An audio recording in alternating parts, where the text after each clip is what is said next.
by so fast.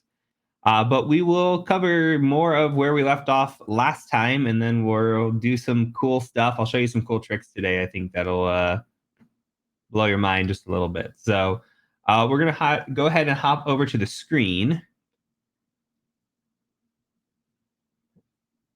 And now, welcome again to week 11, day 22. I want to give a shout out to everybody that's actually here.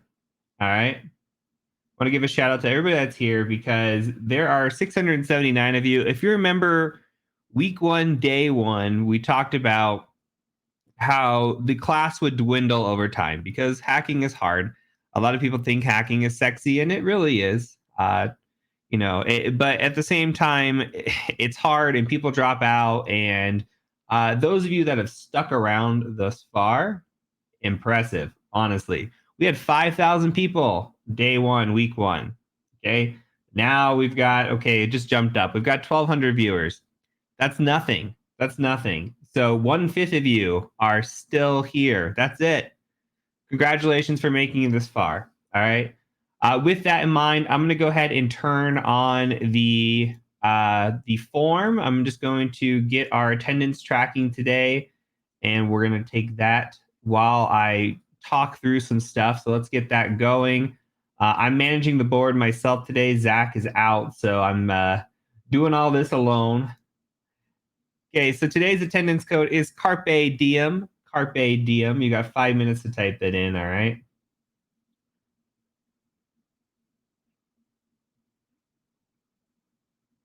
Okay, so today we are going to cover pass the hash and pass the password attacks. We already talked about pass the password, but we're going to talk about pass the hash.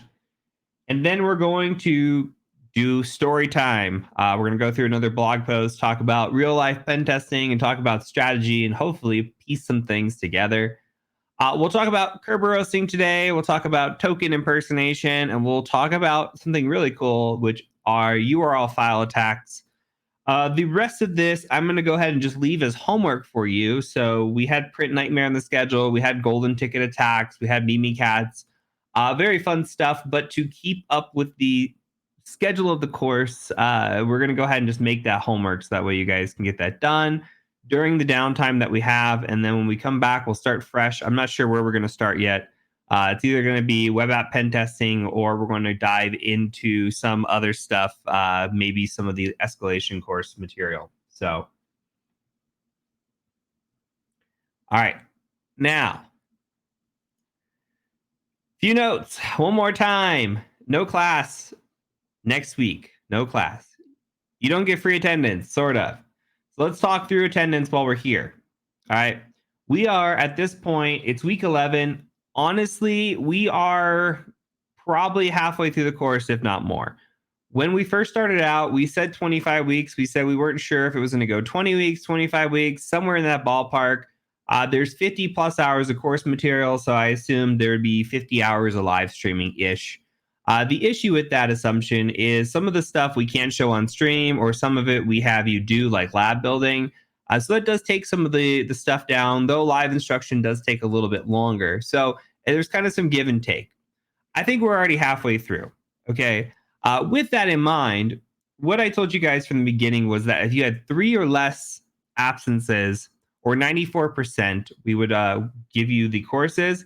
We're still going to honor the 3 or less absences. So even if that boils down to 85%, it's still going to be 3 or less absences. So if you want to play pretend, we'll call next week, week 12. Even though we're not here, we'll just call it a break week. You'll still get credit for that because you can't miss a class if I'm not taking attendance for it. And then we'll just move forward with the next one. So that's a better way to think about it. So that way you're not stressing, oh my God, about attendance for next week and the codes and everything else. All right. So anyway, no Q&A again today. I am on 3 hours of sleep. I got 1 more hour of sleep last night. When I come back from break, I will hopefully be pretty well rested. I won't have an exam that I'm studying for, and I won't have a million reports to type as I did this week. So with that in mind, let's go ahead and move over to pass the hash attacks. All right.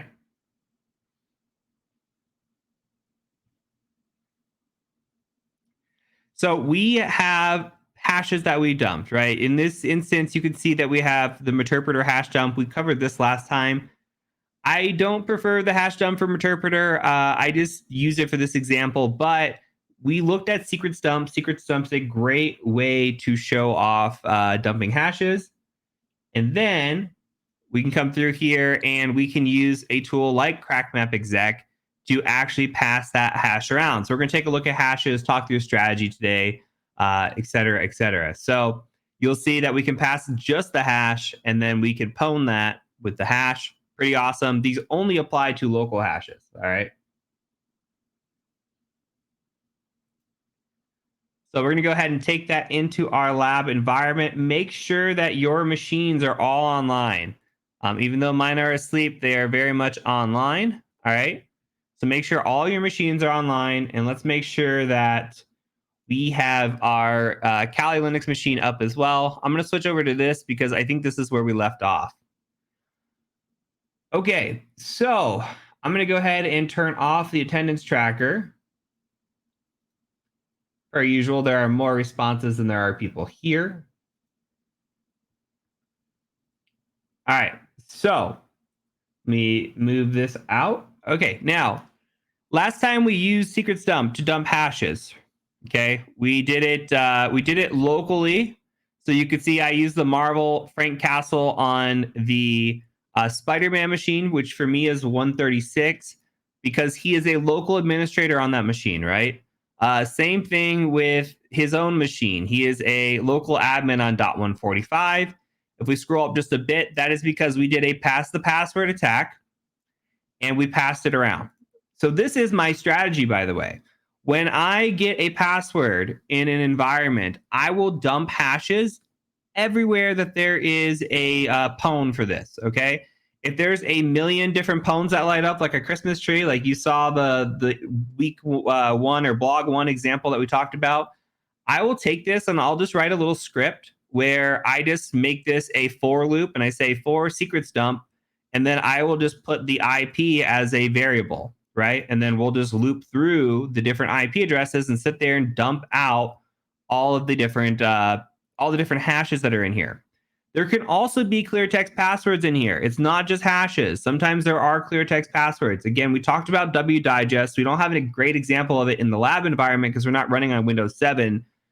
It's something that if it's Windows 7 or 2012, Server 2012, wdigest is enabled by default, which means the passwords are stored in clear text when somebody logs in.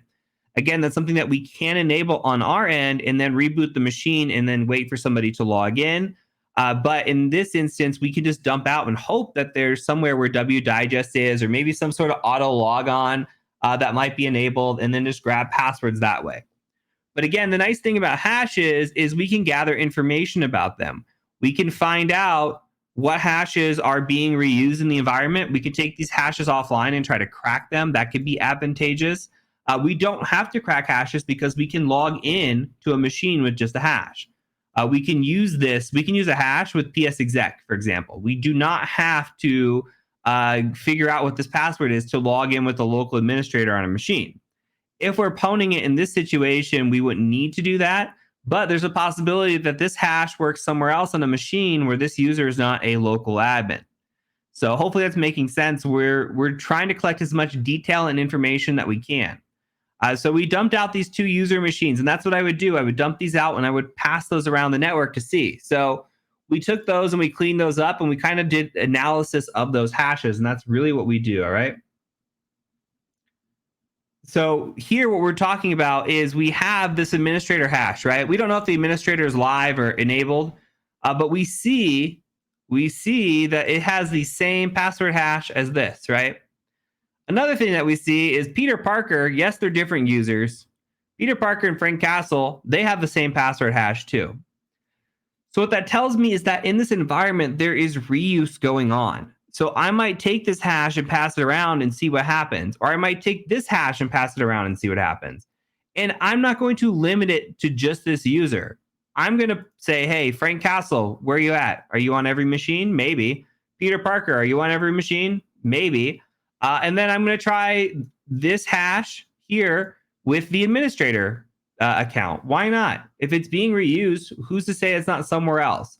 You have to think that this password can be used anywhere for any account because you've seen it used more than once. All right. So think about that. Think about using this in the flip result, right? Maybe Peter Parker or Frank Castle have this hash. So you want to collect all this data in detail and try to pass that around and see if it gets you anywhere. Your goal is to move laterally until you can move vertically. That's all we want to do. We want to keep moving laterally until we can move vertically. So we are going to attempt to do that, but I'm going to show you a blog post and talk through that as well. So the other thing about this is once we do compromise the domain controller, we can run a secrets dump on the domain controller.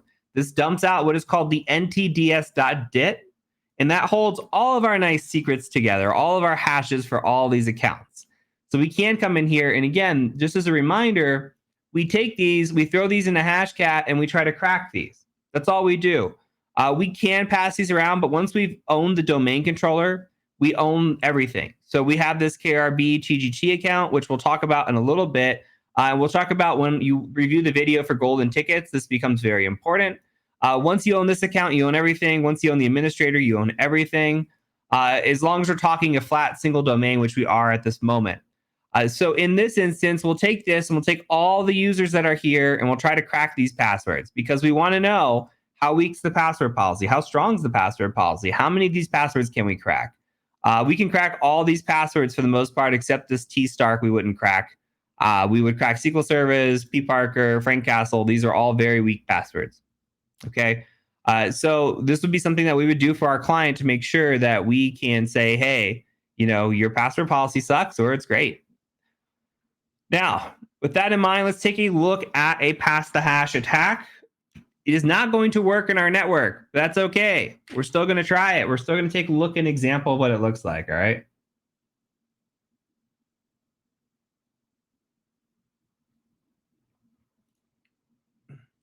Okay, so we can run something like this. We can say something like sudo crackmapexec, and I'm just going to come back here, and then we're going to do something like administrator. I always start with the admin account. So we could do administrator and then a -h for hash. And you could copy the hash, right? Just like this. Something like this. Just grab this. Okay, first and second part, NTA and LM, right? You want to grab both of those. You don't need to grab the colons after or before, but the one in the middle is appropriate. Go in here and paste. Or I just ended up copying the end. I don't know what I'm doing today, I guess. All right, let's try doing this. And then copy, come in here and paste. Okay, and then we're also going to say --local-auth. I'm going to take a sip of my coffee.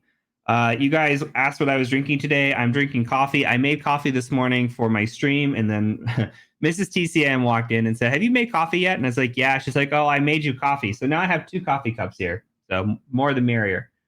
But this should look fine, right? You could do like this. I believe you can actually remove this. You don't have to actually send this hash in. You just need the second half of the hash to send over. But I always just use the whole hash. So the same syntax works for, or similar syntax works for psexec, WMI exec, SMB exec. You can get shells with just the hash, meaning that you don't need the password. So say in this situation, we have this account and we've passed around the domain user that we compromised. He gets us onto a couple machines. Frank gets us onto a couple machines. Then we find this administrator hash and they get us onto 10 machines. Frank got us onto 2. This gets us onto 10. And then we just find more stuff, maybe passwords, hashes, something. And one of those gets us onto the domain controller and dumps that out. Great. If we want proof of concept, we can go and log in with psexec on a domain controller using a local hash or WMI exec or SMB exec or anything like that. So your hashes are your friends. You don't need to crack the passwords. All right.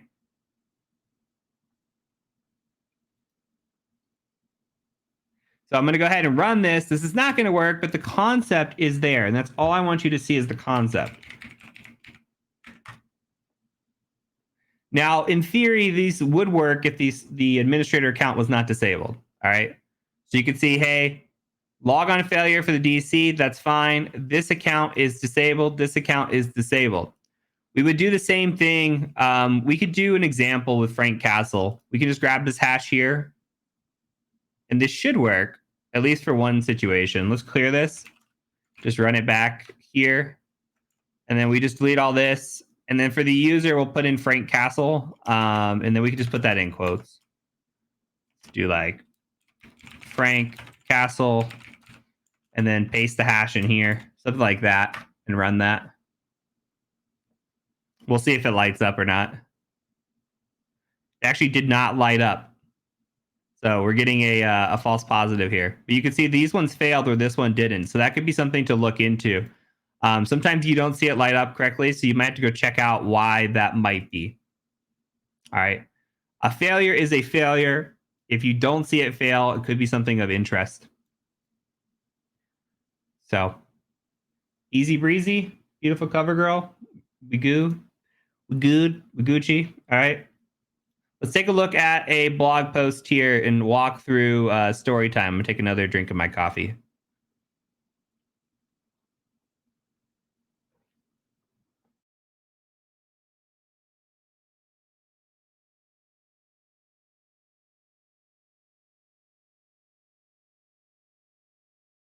Okay, I'm going to post this link in the chat so you guys can have it as well. This is a real story from a real pen test. Hey, I'll take a CoverGirl sponsorship or a Gucci sponsorship. Either or. All right, listen. Here again, we have another hospital for our engagement. We pen test a lot of hospitals.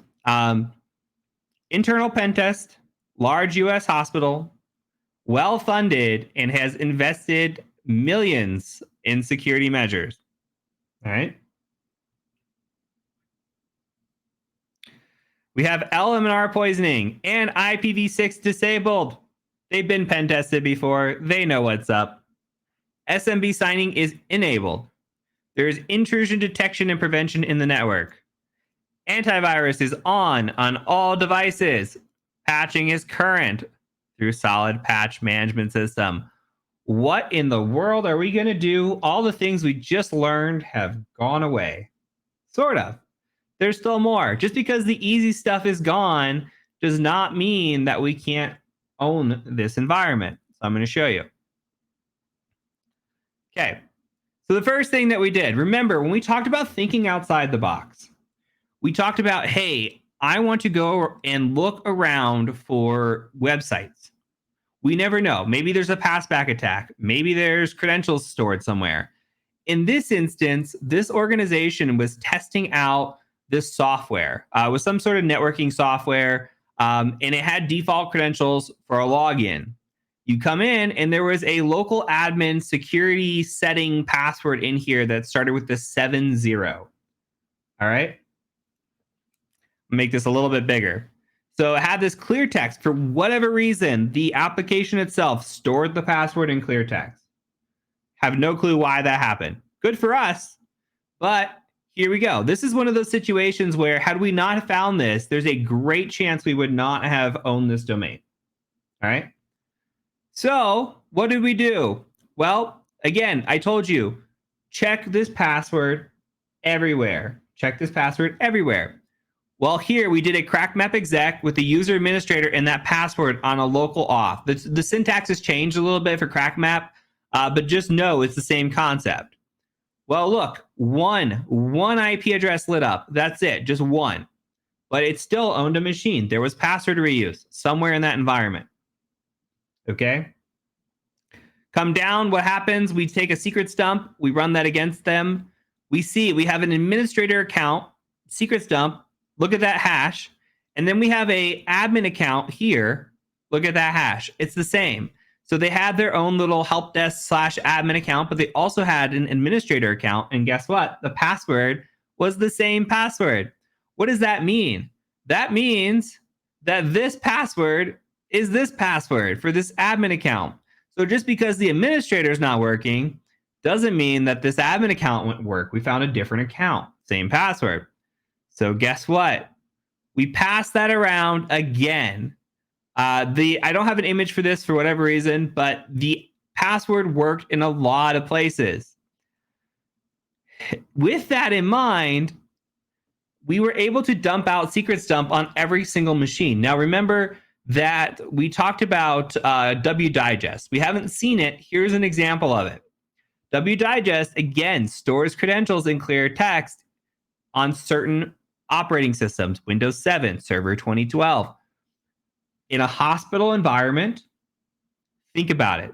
In a hospital environment, they are running very old operating systems often.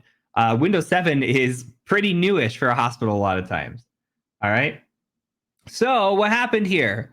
Well, they had, hey, we see some in clear text, fall 2016, whatever this FL up 80 up $200 for this IS setup account. What? Okay, well, turns out this IS setup account was a domain admin, logged us right into the domain controller, one of their domain controllers, and we own the domain. All right. This pen test was from 2020, I believe. So even though there was a 2016 password, they just hadn't changed it.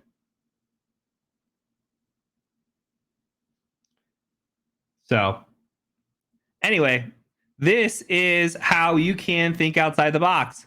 Local password reuse will take down an organization. Remember, we talked about it last time as well when we talked about the organization using local passwords. Local passwords will take you down even if you have all the domain settings correct. Password reuse will take you down even if you have all the domain settings correct. So think about that. It's very important. I linked the article once. I'll link it again since you guys are asking. Let me copy it real quick.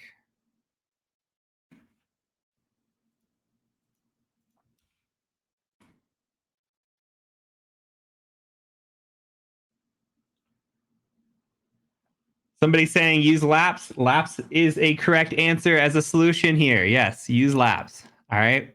It takes like half a day to a day to set up, and it it will save you on these local password reuses. All right. Anyway, so that's that. Let's go ahead and go back to our trusty PowerPoint presentation, our favorite.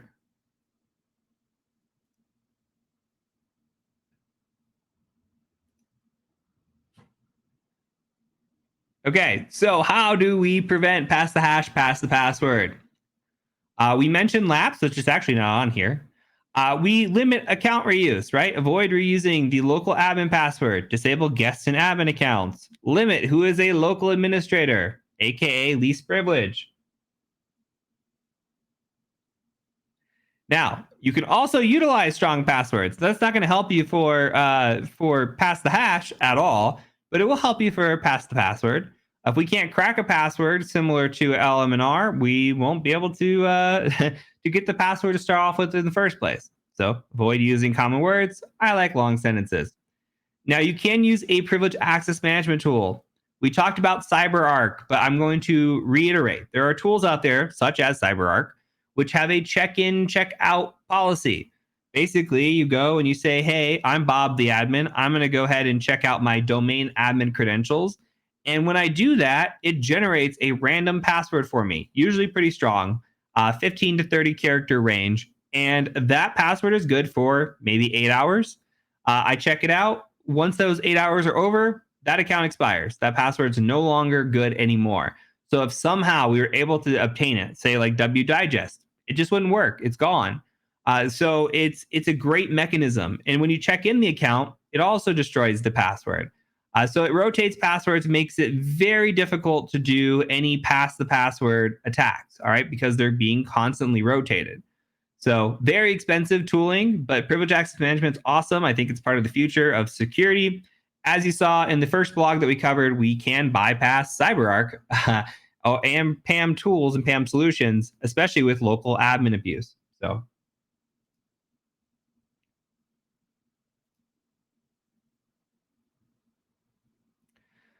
okay, so next up is one of my favorite attacks, and this is called Kerber roasting.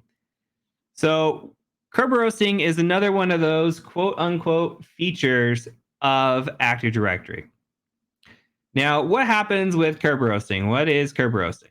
Well, our goal is to get what is called a TGS, which I like to just call a service ticket. So with curb roasting, all we need is a valid user account.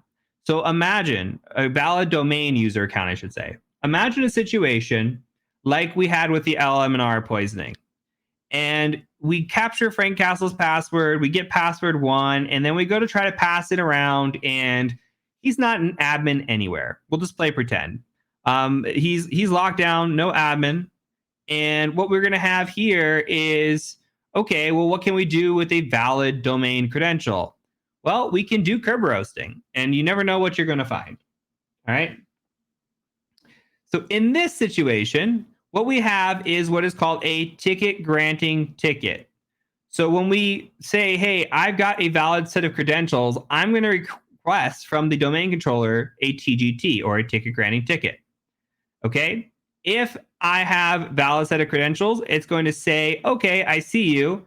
Here you go. I'm going to give you that ticket granting ticket. So everybody who has valid set of credentials gets a TGT. Beautiful. It's how Kerberos works. Now let's say that there's a service over here. In this example, it's an application server. It could be whatever you want. It could be like a SQL database. It could be antivirus, whatever. We'll just play pretend we've got an application server. I want to access this application server. Well, in order to do that, I need what is called a TGS, or what I call a service ticket, right? So you request the TGS from the domain controller. Here's the issue.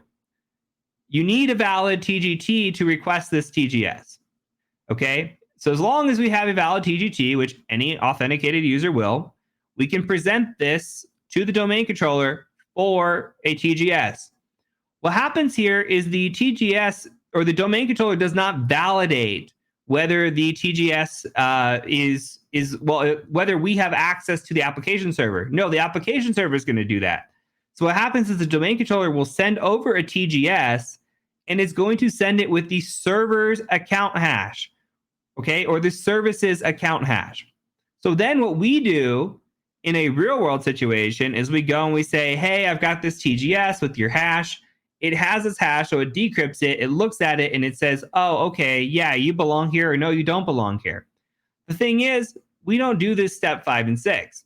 We only need step 4 because why? We have the service's account hash. Beautiful. So we just take this, we present a ticket granting ticket, and then we see all the services that are out there running. We grab their hashes, and if there's a weak hash running in the environment, we can take that and hopefully crack that, and maybe it gives us some sort of access. All right. So let's take a look at what this looks like. So we're going to run a tool called Get User SPNs. We're going to use our valid user, Frank Castle. We're going to have our DCIP, which in this example, it's old, and then we're just going to do a request. That's going to show up here, and it's going to say, hey, here's the service that's running. Remember, we set up a SQL service. Guess what? It'll say this service is a member of domain admins. That's very bad. And this is actually more common than it should be.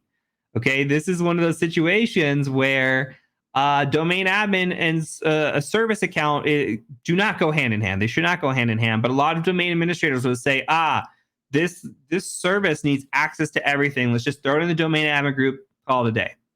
So that's what happens. And then we get this hash. And if the password is weak for this service account, guess what? We can compromise this. Or remember, we were able to pull down with that IPv6 attack all the descriptions. So if we were able to pull the description down, we didn't even need to crack this because somebody put the password in the description of the account.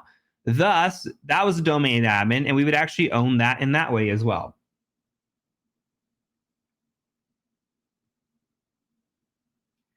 Okay. So let's go ahead and, we'll have one more picture. Sorry. So in curb roasting, we'll go ahead and run this with a 13100 on Hashcat. Run the hash against RockU in this situation, and we crack it. Kerberos hashes are very slow, very difficult to crack, but it's very possible. So if they've got a weak password, great. If not, you can spend a lot of time trying to crack a password because the password cracking takes a long time.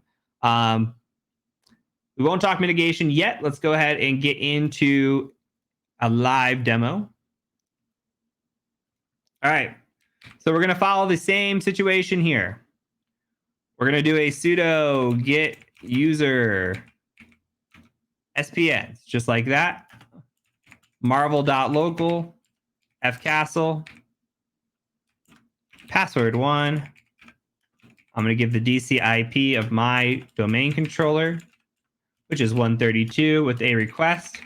I'm going to leave this up, take a sip of coffee, let you also type that in. That way we can be on the same page together, chat.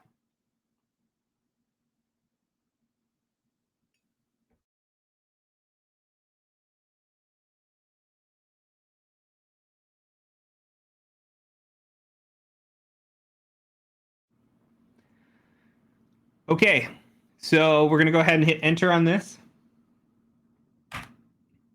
And boom, we get a KRB5 TGS hash here.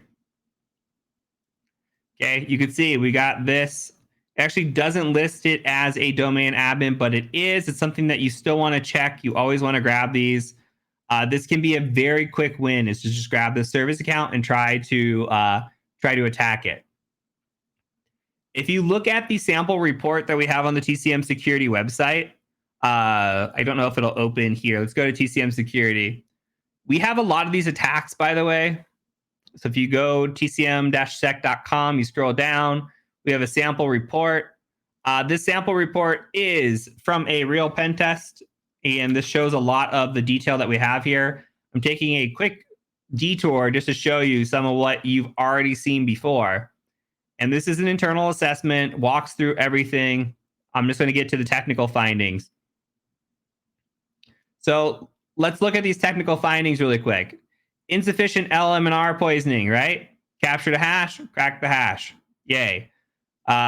Same thing, local admin password reuse. We're able to use a admin password with a hash. This was a pass the hash attack. Look, we got a pwned, right? This gave access to different machines. We had wdigest. Look at that. These were actually admin accounts, domain admin accounts that had clear text passwords. Everything I'm teaching you is incredibly real world. We have not talked about token impersonation yet, though we will get through that today. You'll see that. Insufficient password complexity. Look at all these cracked admin accounts. Amazing. So these are the things that we write up. IPv6 relay attacks. Look at that. That happened. This domain had never been pen tested before. Large client, and they just got they got everything ran against them. SMB relay attack. Guess what? It happened there too. Come through. Weak patching. You betcha. Weak operating system. You betcha. I don't know if we had curb roasting in here. I swore we did. I think some service accounts were part of the problem. Oh, here it is. So we do have curb roasting in here. We were able to crack different accounts in here. I don't think any of these were actually domain admins, was why this was rated as a high instead of a critical. So, yes, they had Eternal Blue. They have had GPP in here. They had a lot of issues. Unauthenticated VNC. Default credentials on a lot of things. So all the things I've talked about and showed you so far are real, writable things. Okay. We had 20 plus findings for this. So something to go review, think about it, look through the strategy. One thing is we usually put steps to domain admin on our reporting. So if we go and look, like here as an example, in this example, we had poison the LM&R. We were able to crack a NTLM hash of a production account. We leveraged that account to gain access to several machines within the network, pass the hash, pass the password. In this instance, we dumped the hashes and accessed the machine to find a clear text password of a bartender account. That bartender account was overly permissive and got access to everywhere. If you don't know what bartender is, it is like a label printer. I've only seen it a couple times in my life, but this, for whatever reason, this label printer had access to everything. And then we were able to dump hashes on machines that we found access to find a domain administrator account in wdigest, aka clear text, and utilize that to log into the domain controller. All right.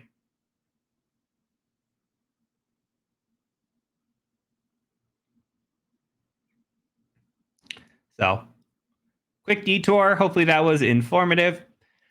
Next step, we're going to want to capture this this password hash and put this into a file. So I'm going to copy this. And let me come back for a second. I never know how this is going to react. So I just want to make sure that I don't do anything silly. Hashcat, let me replace the hashes here. All right. Okay, we'll go back. My machine sometimes has a mind of its own.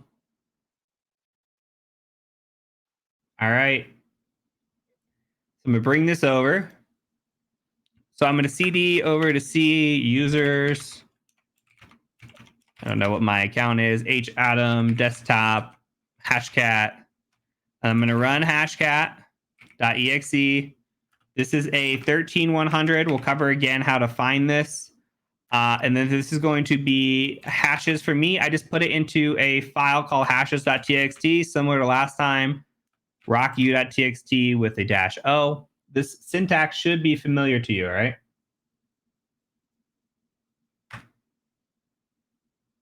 Okay, you run this and it should crack your password.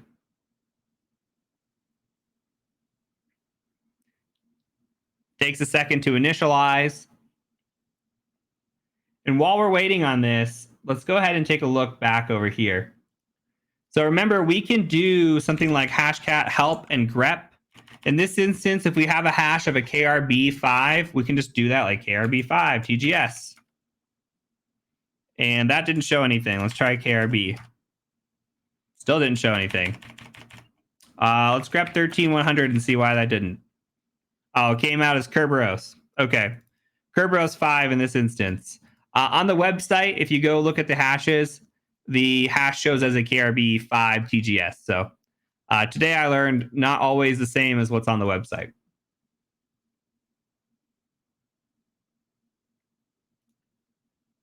Okay, let's take a look and see if our password cracked. It did.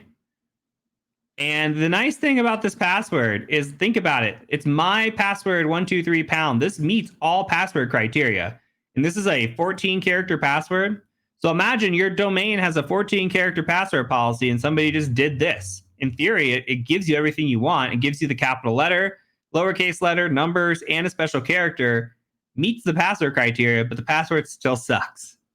All right? The password can still suck. So yeah, we cracked the password. We can use this now to try to log into the domain controller. We can pass the password with this account, and we will be successful. It is a domain admin account. You just apply the same concepts over and over. That's all you do.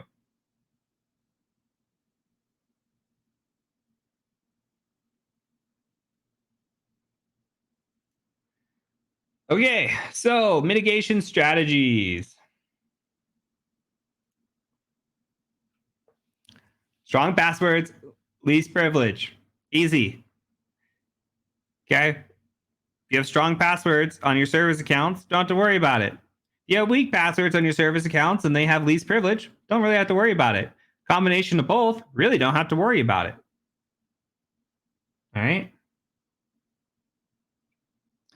So, or you just give everybody root access and you don't have to worry about privilege escalation. Also a strategy I have seen implemented in real environments. All right. Next up, we did the lab. All right, let's talk about token impersonation.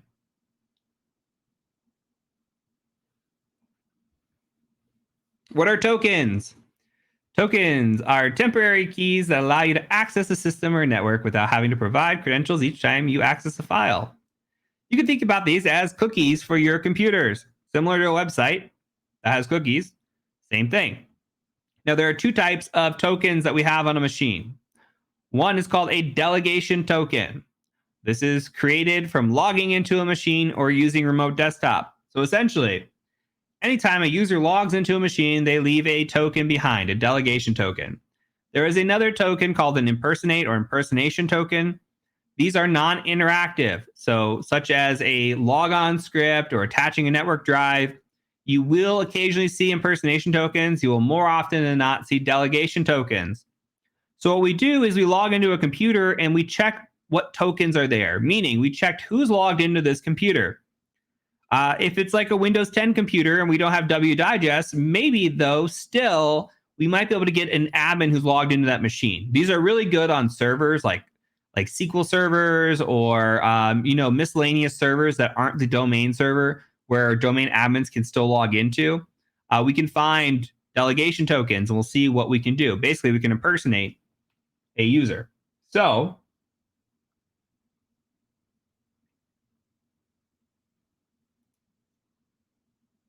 now let's see why it's bad. So we're going to use a tool called Incognito. I remember getting asked about this early on in my career. If I knew what Incognito was in an interview, I had no clue. Today, you're going to learn what I did not know when I was job interviewing. Okay. We do a list tokens here. We can see that a user is available for delegation. Delegation, not impersonation, delegation. Okay. So we have Marvel F. Castle because he had logged into this machine. What can we do? We can impersonate Marvel F. Castle, dump into a shell, do a who am I, and we can be Marvel F. Castle. We're just impersonating that user.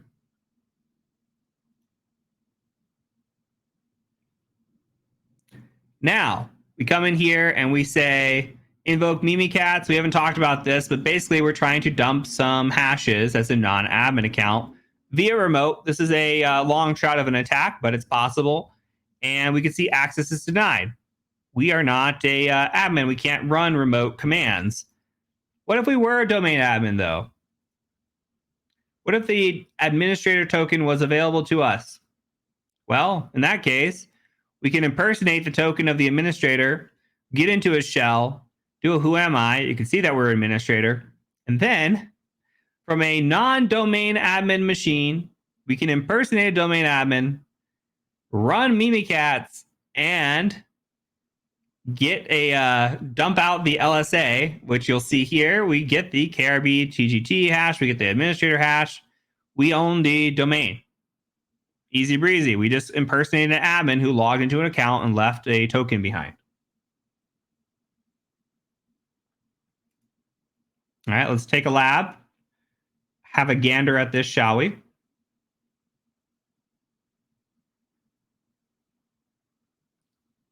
So let's go back to our machine. There it is. All right. So in order to do this attack, we're going to use MFS console.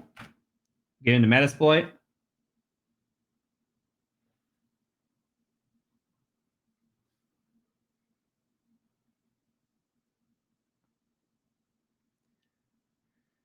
And we're going to search for PS exec. Hopefully Windows did not re-enable Defender for us. We're going to use 4. Remember, we're going to use exploit Windows SMB PS exec. I'm going to speed run this just a little bit, so that way you guys can just copy my commands, all right? So we are going to set the payload of this to a 64-bit command. Remember last time it's not defaulted to 64-bit. So we're just going to say Windows x64 meterpreter and then reverse TCP, just like that.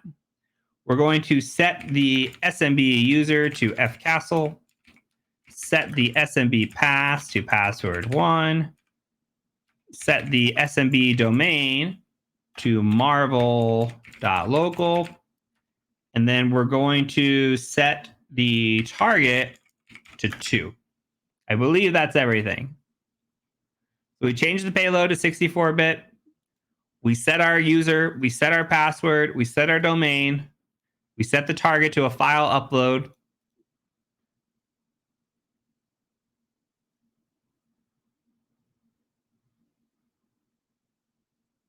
All right, and then we're just going to run this. We didn't set our host. Look at that. I tried to do it all from memory. 192.168.138.145 for Frank Castle's machine, I do believe. And then we're going to hit enter. We're going to run this now. Cross our fingers. I'm not seeing any connection happen. Did we go to sleep? We went to sleep. Why you do this to me?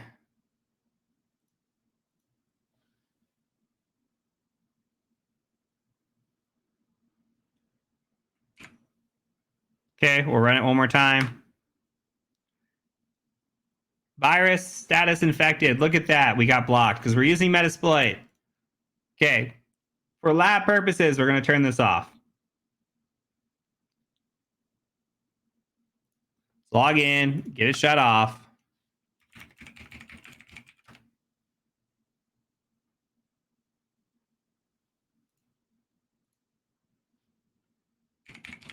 Start typing in Defender. We should know how to do this by now. Virus and threat protection.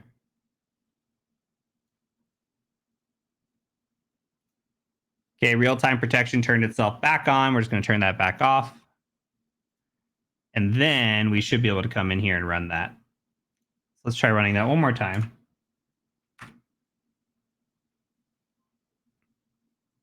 Okay, we've got a shell. Now, we've talked about this before. We can say help. We can look through all the different system settings that we have here. Like, for example, we could say like get UID. We're authority system right now. If we dumped into a shell, we'll be authority system. I'll even prove that to you. Shell. Who am I? We're authority system. All right, I'm going to control C out of here. Now, we have some commands that we can do. We can load, and then if you type load and double tab, you can see all the different things that you can load into Meterpreter.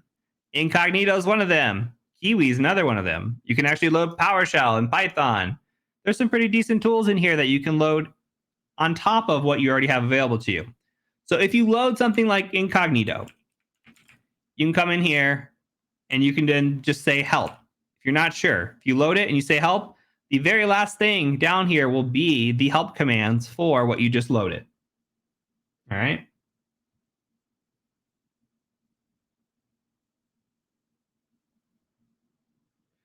Now, we can just say list tokens -u for the users, and we'll see who's logged into this machine.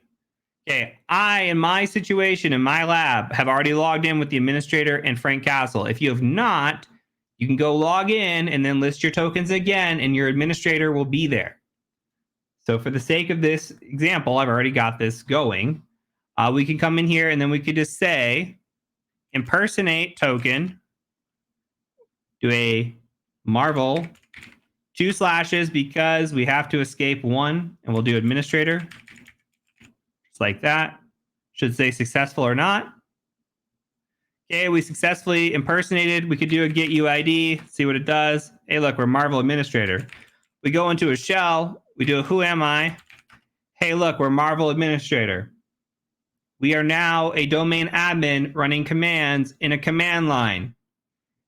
This can be prevented. This can be blocked. There's a lot of domain commands that you can't just run off of not being on a domain controller, but I have seen the ability to add a user to a domain from a non-domain controller. So there's a lot of possibilities here if you impersonate an admin, all right? So I'm going to exit this. If you ever want to go back, you can always just type rev to self, and that'll revert back to who you were, get UID, and now you're authority system again.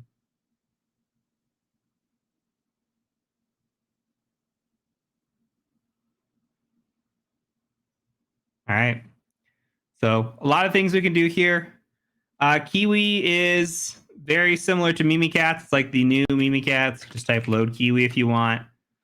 Do like a help again. You can look at the different things that you can do. Like creds all will dump all the credentials. You can do golden ticket create, Kerberos ticket list, LSA dump SAM, LSA dump secrets. So you can just type like LSA dump SAM. See if that works. Dumps the SAM. LSA dump secrets.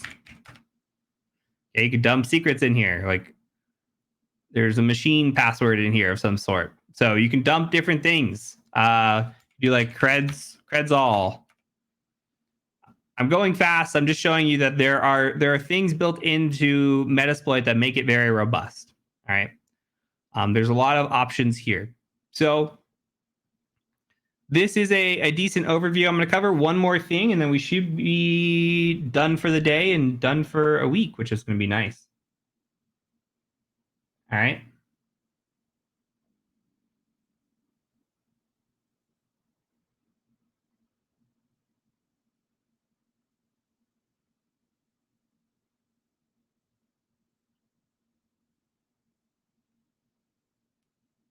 Trying to find my PowerPoint. Okay, there it is.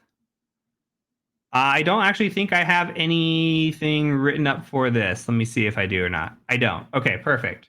So we're just going to do this on our own. Okay, first things first.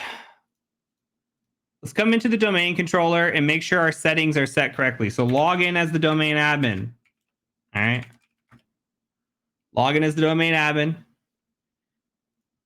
Come to your network. If your network share is not turned on, turn on your network sharing. Okay. Remember, we set up a Hack Me share.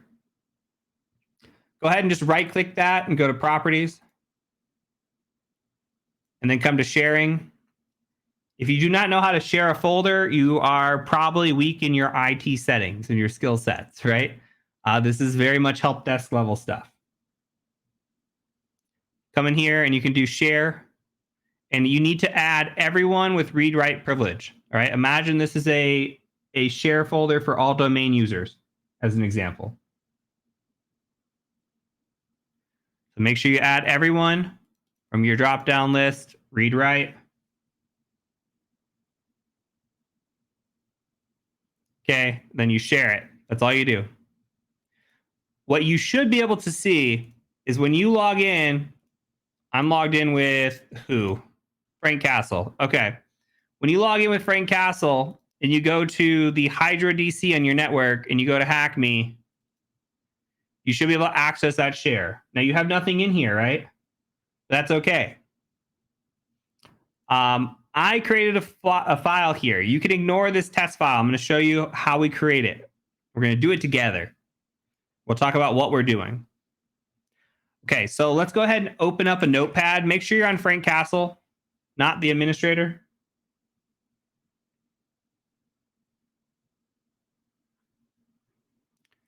Now in here, what we're going to do is kind of like a watering hole attack.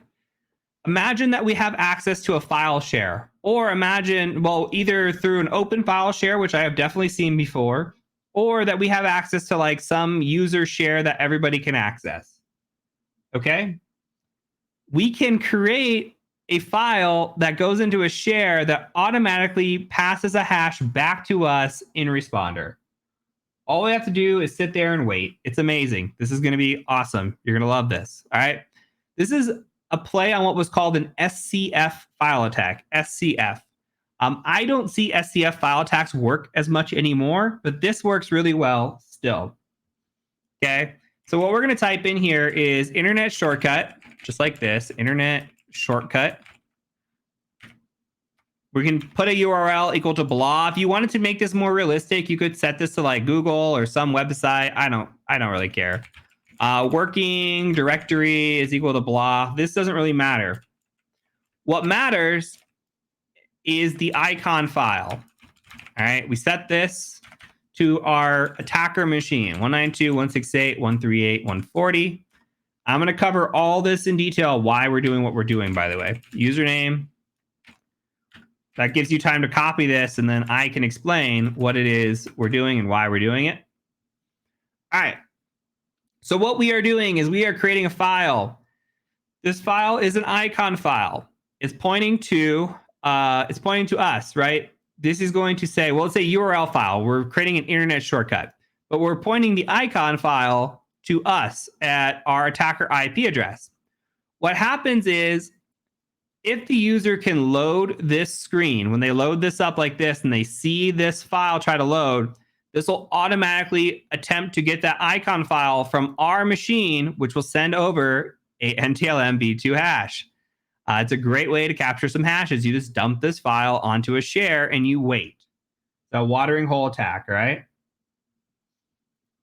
So just like this. Now what we're going to do is put this in here. And when I save this file, I'm going to go to save as. I'm going to leave this up so you guys can still see it. I'm going to put it in this share folder. And what you're going to want to do is you're going to want to put quotes around it. And you can either use an ampersand or a tilde. And why we're doing that is because we want this to be at the top. An ampersand will get it at the top and a tilde will get it at the top. we want it to be something that the user sees first when they load this share. Why? Because if they don't see the file when they go to it, the machine doesn't try to reach out for that icon. It's only once it's loaded. So you want to make sure this is at the top of the screen. Okay. You can call this whatever you want. You could be creative. Like if it's a financial share drive or something, you can call this like, I don't know, like quarterly financials, whatever you want to call this. And then you make it a .url file, just like that. Call it whatever you want, but make sure it's a .url and it starts with an @ symbol or it starts with a tilde.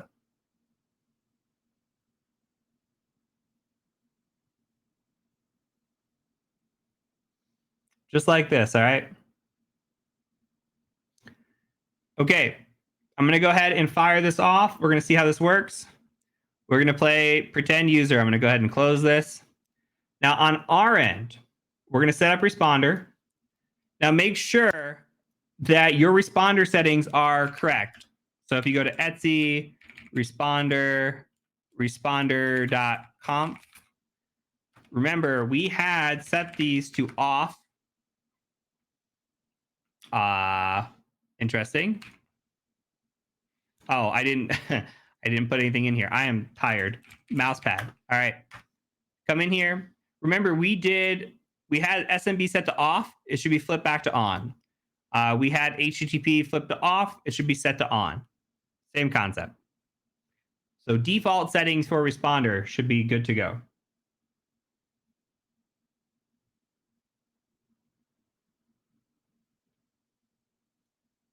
All right. And here, if we just sudo responder -i eats 0, just like this. Okay, DMV or DWV, sorry. Not the DMV. DMV is terrible. Come through here and our user say, oh, I want to go grab a file from my file share. I'm gonna go do that. I just go to the folder. That's all I do. And voila, you get hashes. Look at that. How cool is that? That's so cool.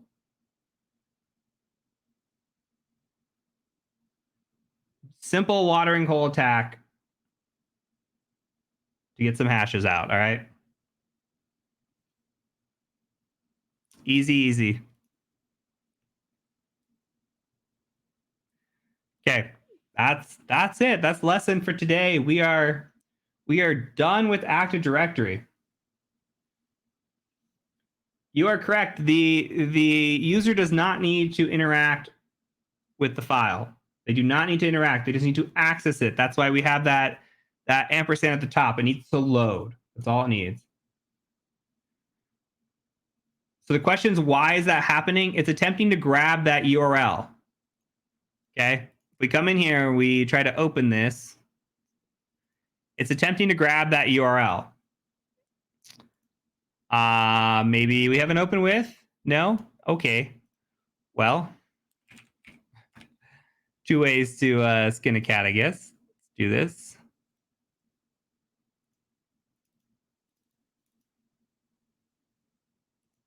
Maybe. Okay. It's trying to load that icon file. See, there's no icon here. We're telling it, hey, get the icon file from here. So when it loads, especially if it's at the top of the screen, it's trying to load the icon file. It goes out to try to load that icon. It doesn't, but it does give us a hash.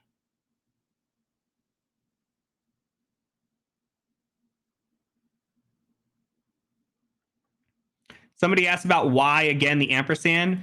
Imagine if you have like 50 files in here. You want this file to be at the top or near the top because you need them to view the file. Like you need the file to be in their view. It doesn't have to open. It just has to be viewed. So it tries to load that icon. It won't try to load the icon unless it's viewed on the screen.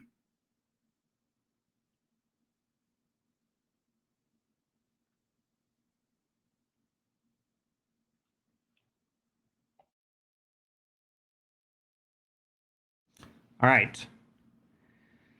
It is officially 1 o'clock, chat. Guy is sleepy. We're going to try to get through some Q&A. Let me see if I can find myself. That sounded deeper than it really was.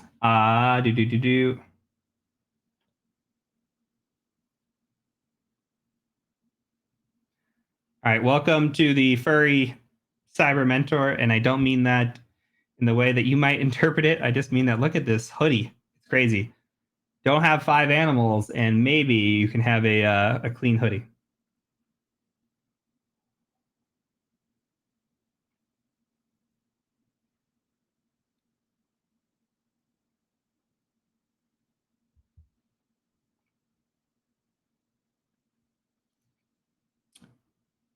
Do you need to pay for PMPT with training to get access to the VODs if you already have all the courses? Unfortunately, yes. Here's what I'm going to say to you though: if you own all the courses and you own the PMPT voucher, I don't think it's worth paying. Well, I guess you don't own the PMPT voucher if you're asking. I don't think it's worth paying the $100 to access the live content. I'm being honest with you. But the only way that we can apply it is with the with training package because it gets bundled into something in the system. Otherwise, we would have to manually audit every time somebody says, "Hey, I own all 5 courses and I own the voucher." It's just going to be way too much work, and we are a small company that does not have the bandwidth to handle those types of requests. So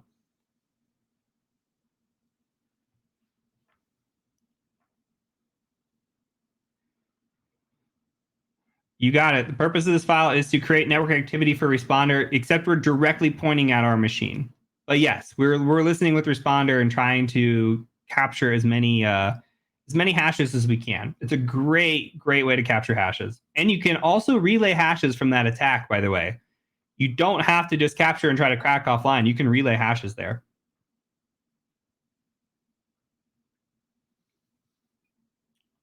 Do companies ever hire you to do an initial pen test and then a secondary pen test to double check everything? Uh, Technically, yes. So what we do is we have a retest included. So with our pricing model, what happens is you get 90 days of retesting, 90-day retest period. So essentially, once we finish the test, we deliver a report to you. You get 90 days from that point to fix all the things that we talked to you about. You come back to us within 90 days, say, hey, test this again. We'll ship a laptop back out. We'll retest everything. We'll verify that the fixes are correct, that everything has been remediated. So we do the retesting. If a company comes to us after 90 days, there's usually a small fee charged with that because we still do have to do work and ship things out. But um, yeah, we almost always test twice.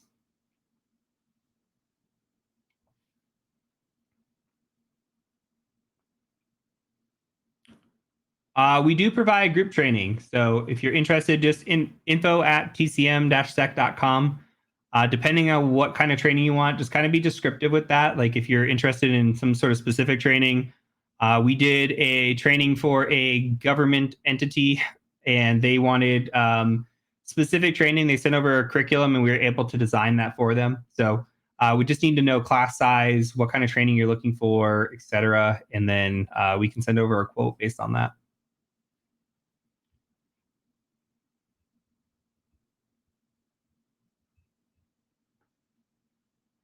Hey, I only have 8 emails today. Only 8. That's actually not that bad.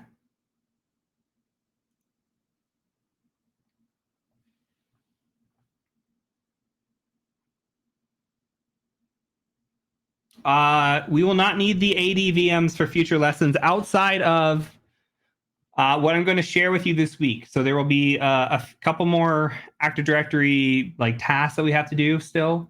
Once those tasks are done, you can store the domain VMs away, and then you can use them for a rainy day or for training or practice later on.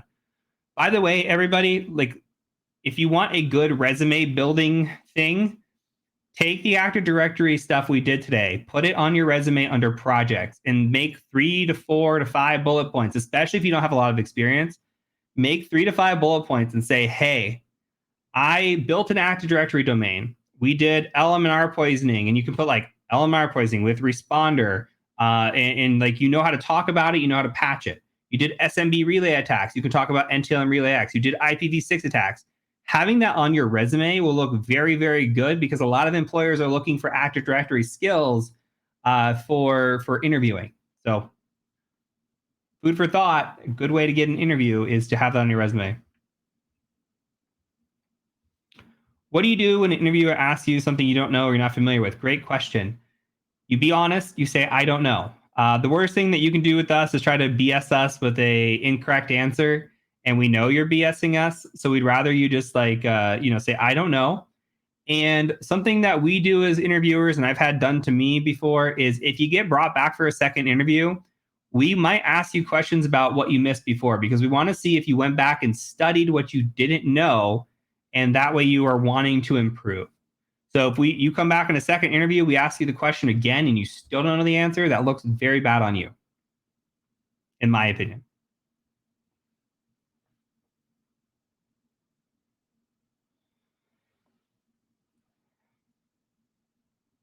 How do you keep up with the latest attacks or vulnerabilities, and do you do any research to find new approaches? Okay, so latest attacks, Twitter with TweetDeck, like curate your TweetDeck to just follow people. You don't have to use Twitter. You don't have to like post or do anything. Just follow people or organizations or whatever that post 0 days, that post the latest attacks. Follow those people. Discord is a great place, or Slack, or any sort of community. I get a lot of my information just from being in a community. That's it. People will start saying, like, hey, did you see this new attack that came out? Great, easy way to do it. Another way is like RSS feeds. You can dump them into Discord, you can dump them into Slack. Have your curated set of RSS feeds and just dump them and have them like automatically populate for you. Great. In terms of research, I am so busy that I barely get to do the things that I want to do anymore in life as it is. I don't have time for research.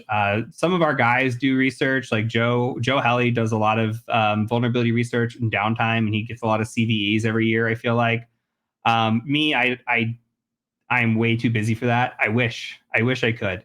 I was telling my wife yesterday that if I could just implant a CEO and not have to do any of that, I would literally just spend my time doing research, studying new stuff, and then just training. So I wish I could get to that point someday.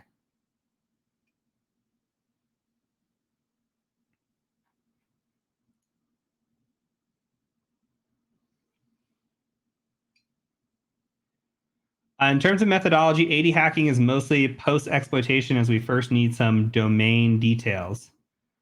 Uh, yeah, so kind of, sort of like 80 methodology as a whole is just it's 80 methodology. So it's a little vague. Yes, there's post exploitation. It's just like any hacking.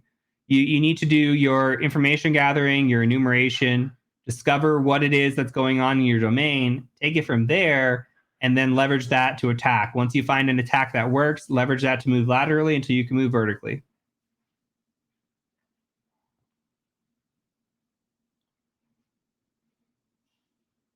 You feel a little spread thin like butter on too much bread. Yeah. Yeah, Evan, I'm exhausted, man. Q4 pen testing with the sales calls. We have 2 to 3 sales calls a day. On top of like doing the actual sales and then scheduling and project management and doing actual pen tests, making YouTube videos, dealing with sponsors. Every day is, especially in Q4, is like a 16-hour day for me. I cannot wait for Q4 to be over. This break is that's coming up is very much needed for me. So I'm a very, very busy person, and I wish that was not the case.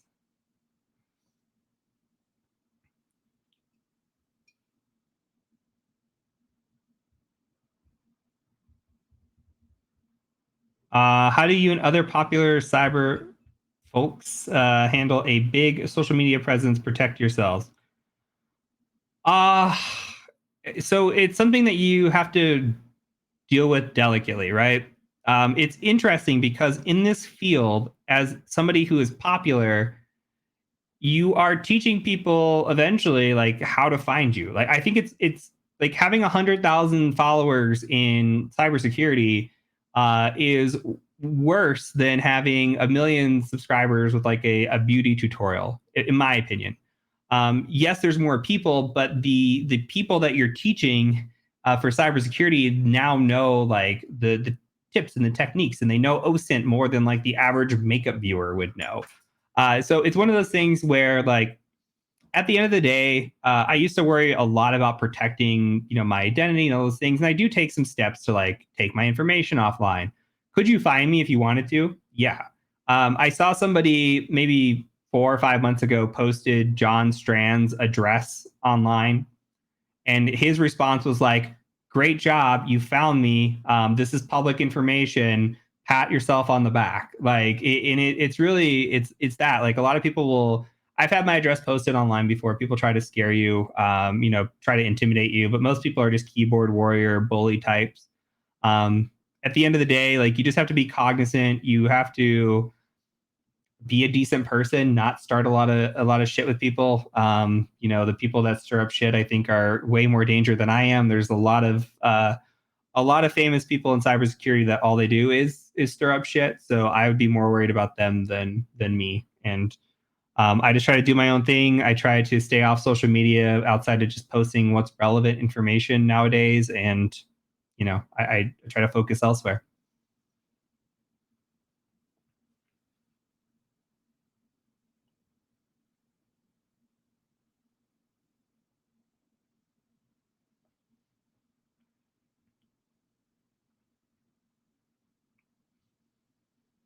Do you see a lot of places that pick you up using their SIM and EDR? Occasionally. Um, Look, a lot of the places that come to us for a pen test, and we're a pen testing company first. A lot of places either haven't had a pen test before, or they're not incredibly sophisticated if they have. Like a lot of places just say, "Hey, I've had a bunch of pen tests before. We're just doing this to check the box," or maybe like, "I really care about security. We do this once every few years." While we do have some Fortune 500 clients that are more advanced, that's not the norm, right? Like a lot of places come to us because they're being forced to, honestly. Like getting to a point of where you're dealing with customers that have a SIM and have an EDR and have advanced technology, it's less than you would want to have. I wish all my clients had that, but most clients can't afford that. Most clients can barely afford a pen test.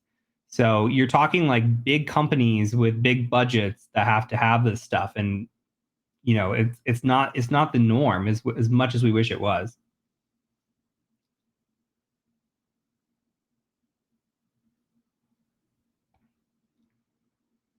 Okay, so I'm gonna out myself here. I have not seen season 6 of Better Call Saul. I've seen season all the way through season 5. I've watched all Breaking Bad. I think Better Call Saul is a fantastic spinoff. The question was, can I ask your thoughts about Better Call Saul? By the way, um, I am excited. I've heard nothing but good things for season 6. I just have not gotten around to watching it yet. So um, we struggle to watch one episode of House of the Dragon every week. So sitting down and binging Better Call Saul right now is just not an option. But we it is on the to do list.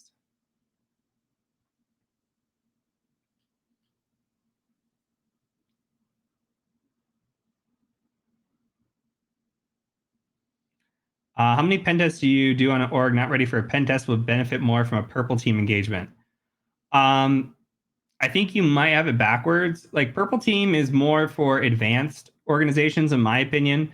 Like an organization that's been through a pen test and now they need to know, like, hey, I need to improve my baseline. So let's do a purple team engagement. If an organization is not ready for a pen test, we usually recommend a risk assessment. Like if organization comes to us and says we want a pen test, we say, well, have you had a pen test before? No. Have you had a risk assessment before? No. Then why are you doing a pen test? Is it because somebody told you to, or is it because like you just think it would be great for your organization? Usually, we start with risk assessments, assess the organization as a whole, and then we get to a pen test when we get there. But a pen test shouldn't be the first step. You should get your ducks in a row before you get a pen test done.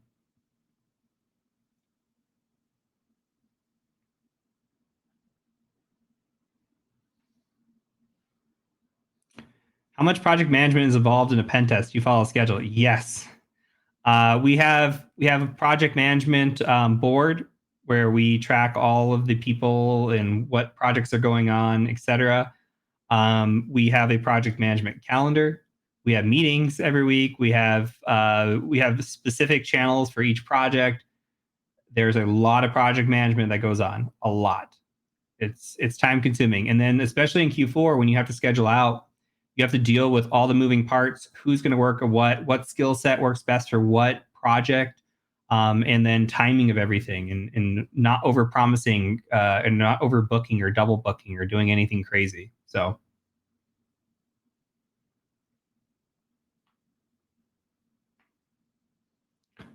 what security conference do you enjoy attending the most?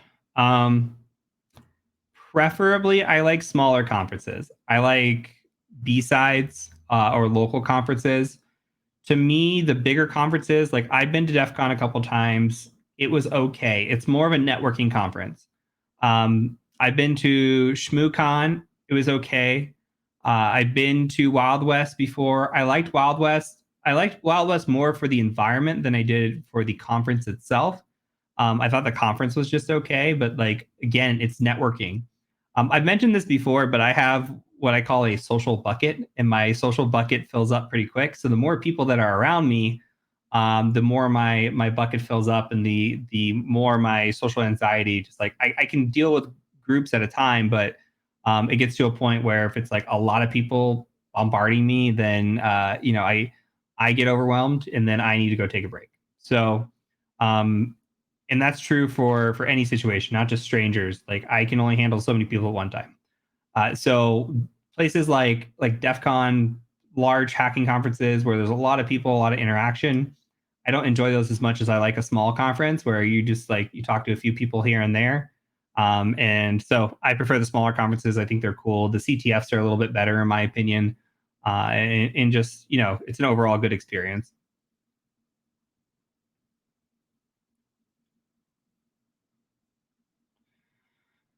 How much time is spent pen testing versus writing reports? For every 40-hour pen test, we allocate 16 additional hours for report writing. So whatever that maths out to, like almost 20%.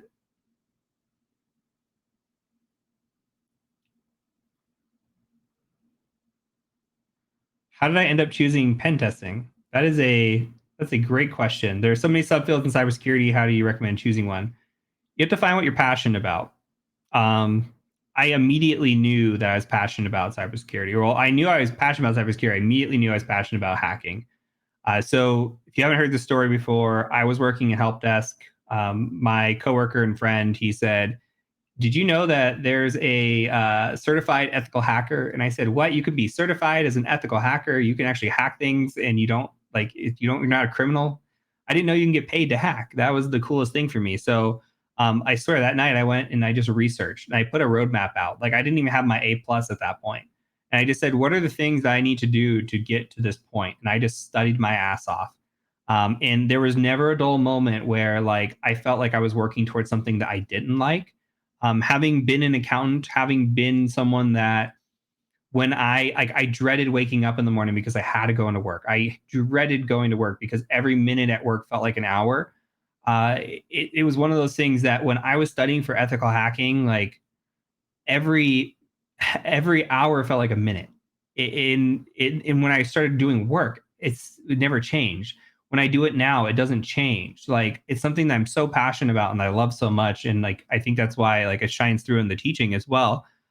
You have to find something that like lights a fire under you. If you chase ethical hacking, especially if you chase cybersecurity, but if you chase ethical hacking for the money because there's a lot of money in here, you're going to be sorely disappointed because it is a highly technical field. There's a reason people get paid a lot. And it's one of those things where if you don't enjoy studying and you don't enjoy the work, you're going to not enjoy, you're not going to enjoy the field at all. Do I have any doubts that it wouldn't work out? Never, never a doubt. The road was challenging and I had to make some sacrifices. I had to literally move across the country because there was one cybersecurity firm. Actually, there was two. There was my employer that I worked with that was government, and they told me, "Hey, go get your OSCP, go get your CCNA. We'll hire you." So I went and did that, and they said, "Well, we can't hire you because you don't have a master's degree in computer science or electrical engineering." Didn't matter that I had the certifications. Didn't matter that I had the passion. Didn't matter anything. It's you don't have this degree. You don't have this piece of paper. Welcome to government, by the way. You don't have this piece of paper, so we can't hire you, which was the best thing that ever happened to me because I would not be where I'm at today. The other company, they just got acquired, and I forget what their name was Risk Sense.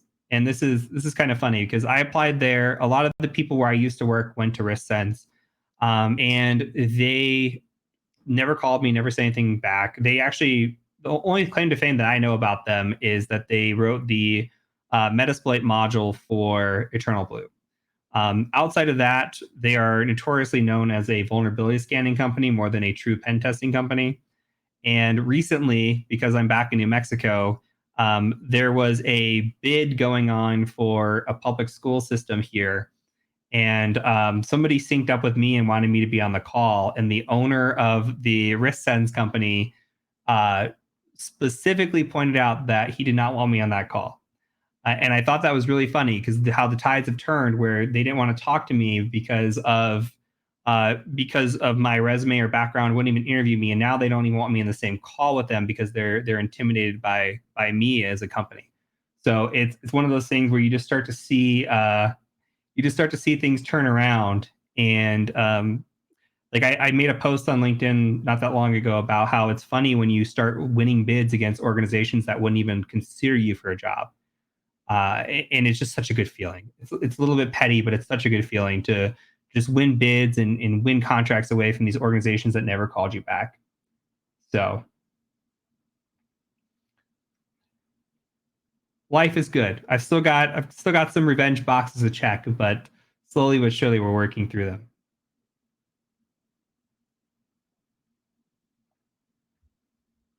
Should one make a career in pen testing just because of money drive?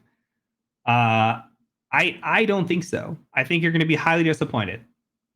Like chasing money, yes, money can be life changing, but pen testing is one of those fields where you have to constantly be studying. If you do not like pen testing, you are going to have a very difficult time being successful in this field. Like that's just the way it is. If you don't like studying hacking and learning the next new thing, latest and greatest, you're gonna get left behind.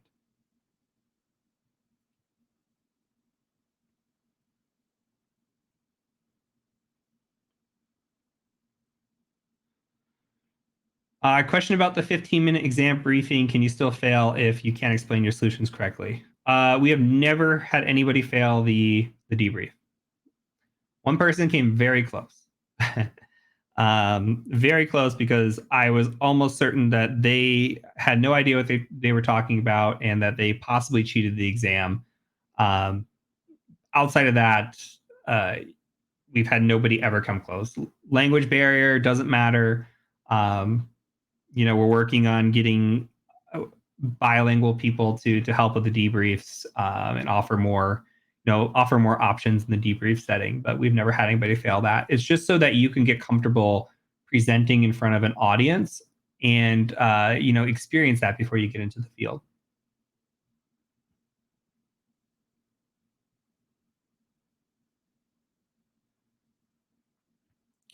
How frequent should an internal pen test be conducted for a product-based company? I'm going to give you the compliance answer. At least annually or after every major update. Right. My hiring, we are hiring currently.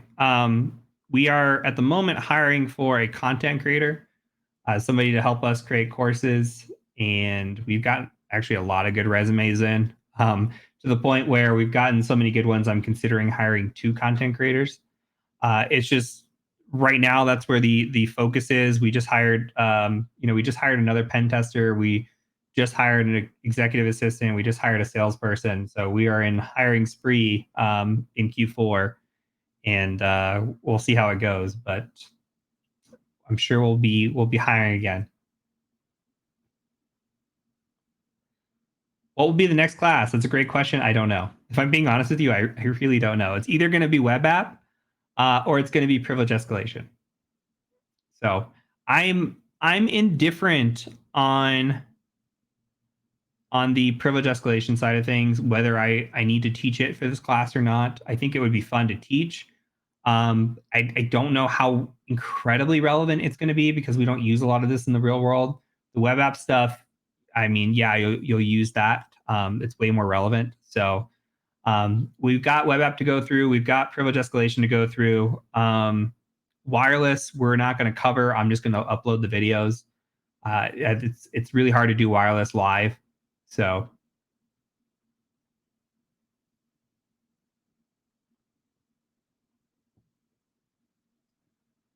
is external a lot harder than internal pen testing? That's a great question. I I would say yes. Like the own rate of a external is lower than the internal. Typically because externals are patched more often, and you really have to focus on passwords, and you're time limited. So like if you can't get into an organization because you can't guess a password, it is what it is. You just have to evaluate the security. Now, where internal pen testing, it's a lot different. There's a lot of different situations and puzzle pieces, and while companies can have it locked down, as you've seen from the blog posts I've shown you in this class, like you can still get domain admin in very creative ways. It's a lot harder to be creative on the external, especially when you're limited to like no social engineering and things that would lead to a compromise. Where internals are very much more wide open.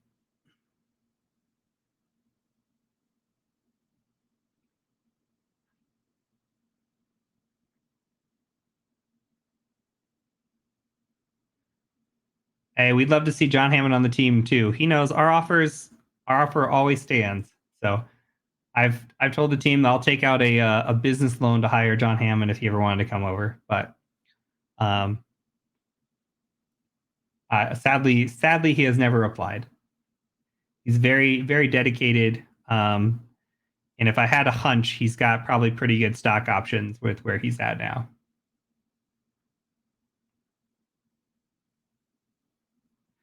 Any tips for an infantry dude who is able to learn a bunch of stuff, but then goes months without practice due to training and feels like they've forgotten everything, has to start over?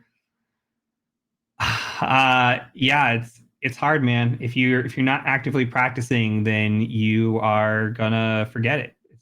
It's one of those use it or forget it type situations. So I mean, you got to be able to take good notes and then be able to come back and try to refresh or do it over again. But if you don't have a way to like for months at a time to practice, even like for an hour to a week, I don't really have good advice for you because it's one of those you have to keep doing it in order to stay on top of it.